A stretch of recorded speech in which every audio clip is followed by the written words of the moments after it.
Sarkozy va aller en prison. La haine n'a donc décidément aucune limite. On va dire qu'on est très content, ouais. Implacable avec les dirigeants, laxiste avec les racailles. Méfiez-vous des juges. C'est insupportable. Ça n'arrête pas, ils sont à fond. Oui, à la base, l'affaire libyenne, ils avaient plutôt choisi de l'ignorer. Ils nous expliquaient même que ça intéressait pas les gens, que c'était pas grand-chose. Moi, je pense qu'il y a beaucoup de Français qui s'en foutent complètement. On est très content, ouais.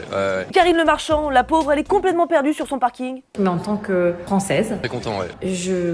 Ce qu'ils ont humilié, c'est la France. je ne comprends pas. Car tu le sais, je te le dis, j'admire la femme que tu es. Et nos chemins se rejoignent sur bien des points.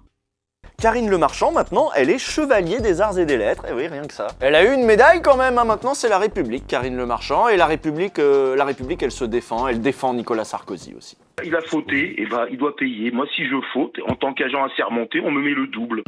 C'est pareil. C'est le minimum pour ce genre d'affaires, quoi. Mais moi, depuis que je suis gamine, Sarko, je le vois venir à la télé pour dire qu'il est innocent. Ça commence à devenir suspect un peu, non? Et dans la presse étrangère, c'est pareil. Un article cinglant de la Frankfurter Allgemeine Zeitung titré « Le poison de la démocratie ».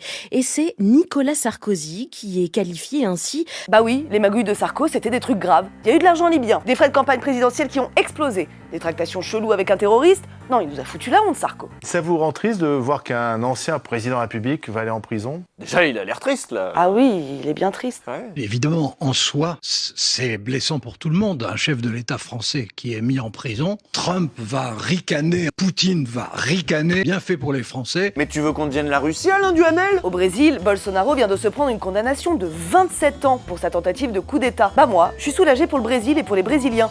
Ça envoie un message clair. On ne fait pas de coup d'État. On doit respecter le résultat des élections. C'est ça l'état de droit. C'est que tout le monde est justiciable. On fait appliquer le droit. Et s'ils veulent absolument que je dorme en prison, je dormirai en prison. On dirait qu'il leur fait une fleur, qu'il est magnanime. Sauf que t'as pas le choix, là, hein.